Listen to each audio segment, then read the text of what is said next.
Capítulo 24. La confesión. Entre tanto Rosario, con el corazón hecho pedazos, sin poder llorar, sin poder tener calma ni sosiego, traspasada por el frío acero de un dolor inmenso, con la mente pasando en veloz carrera del mundo a Dios y de Dios al mundo, aturdida y medio loca, estaba a altas horas de la noche en su cuarto, puesta de hinojos, cruzadas las manos, con los pies desnudos sobre el suelo, la ardiente sien apoyada en el borde del lecho, a oscuras, a solas, en silencio.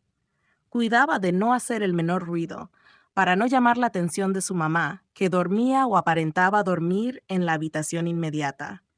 Elevó al cielo su exaltado pensamiento en esta forma: Señor, Dios mío, ¿por qué antes no sabía mentir y ahora sé? ¿Por qué antes no sabía disimular y ahora disimulo? ¿Soy una mujer infame? Esto que siento y que a mí me pasa es la caída de las que no vuelven a levantarse. ¿He dejado de ser buena y honrada? Yo no me conozco. ¿Soy yo misma o es otra la que está en este sitio? ¿Qué de terribles cosas en tan pocos días? ¿Cuántas sensaciones diversas? Mi corazón está consumido de tanto sentir. Señor Dios mío, ¿oyes mi voz o estoy condenada a rezar eternamente sin ser oída? Yo soy buena. Nadie me convencerá de que no soy buena. Amar, amar muchísimo. ¿Es acaso maldad? Pero no. Esto es una ilusión, un engaño. Soy más mala que las peores mujeres de la tierra. Dentro de mí, una gran culebra me muerde y me envenena el corazón.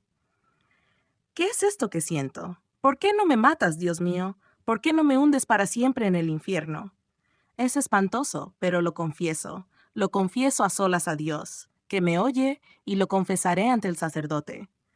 Aborrezco a mi madre. ¿En qué consiste esto? No puedo explicármelo.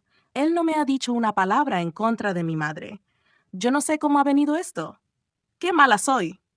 Los demonios se han apoderado de mí. Señor, ven en mi auxilio porque no puedo con mis propias fuerzas vencerme. Un impulso terrible me arroja de esta casa. Quiero huir, quiero correr fuera de aquí. Si él no me lleva, me iré tras él arrastrándome por los caminos. Qué divina alegría es esta que dentro de mi pecho se confunde con tan amarga pena. Señor, Dios y Padre mío, ilumíname. Quiero amar tan solo. Yo no nací para este rencor que me está devorando. Yo no nací para disimular, ni para mentir, ni para engañar. Mañana saldré a la calle, gritaré en medio de ella y a todo el que pase le diré: amo, aborrezco. Mi corazón se desahogará de esta manera. Qué dicha sería poder conciliarlo todo, amar y respetar a todo el mundo. La Virgen Santísima me favorezca. Otra vez la idea terrible.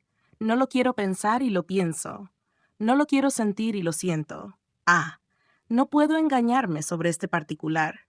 No puedo ni destruirlo ni atenuarlo, pero puedo confesarlo, y lo confieso diciéndote, Señor, que aborrezco a mi madre.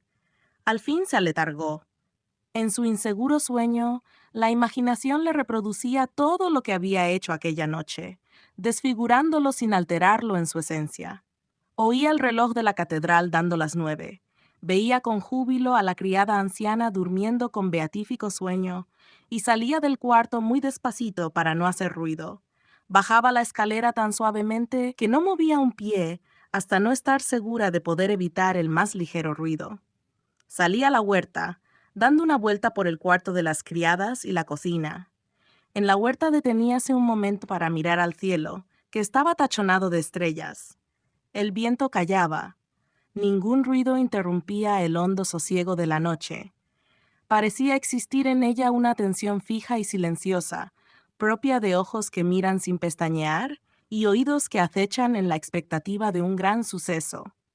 La noche observaba. Acercábase después a la puerta vidriera del comedor y miraba con cautela a cierta distancia, temiendo que la vieran los de dentro. A la luz de la lámpara del comedor veía a su madre de espaldas. El penitenciario estaba a la derecha y su perfil se descomponía de un modo extraño.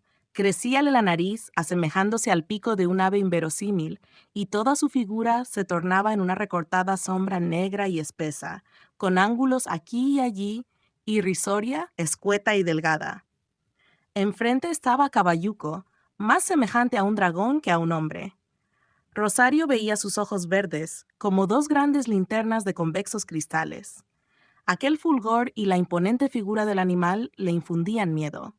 El tío Licurgo y los otros tres se le presentaban como figuritas grotescas.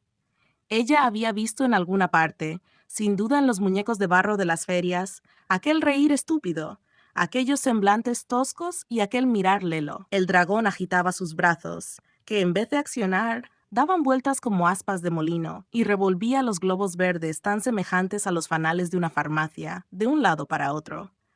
Su mirar cegaba. La conversación parecía interesante. El penitenciario agitaba las alas. Era una presumida avecilla que quería volar y no podía. Su pico se alargaba y se retorcía. Erizábansele las plumas con síntomas de furor y después, recogiéndose y aplacándose, escondía la pelada cabeza bajo el ala. Luego las figurillas de barro se agitaban queriendo ser personas, y Frasquito González se empeñaba en pasar por hombre. Rosario sentía pavor inexplicable en presencia de aquel amistoso concurso. Alejábase de la vidriera y seguía adelante paso a paso, mirando a todos lados por si era observada. Sin ver a nadie, creía que 1.000.000 de ojos se fijaban en ella, pero sus temores y su vergüenza disipábanse de improviso. En la ventana del cuarto donde habitaba el señor Pinzón aparecía un hombre azul. Brillaban en su cuerpo los botones como sartas de lucecillas. Ella se acercaba. En el mismo instante sentía que unos brazos con galones la suspendían como una pluma, metiéndola con rápido movimiento dentro de la pieza. Todo cambiaba. De súbito sonó un estampido, un golpe seco que estremeció la casa en sus cimientos. Ni uno ni otro supieron la causa de tal estrépito. Temblaban y callaban. Era el momento en que el dragón había roto la mesa del comedor.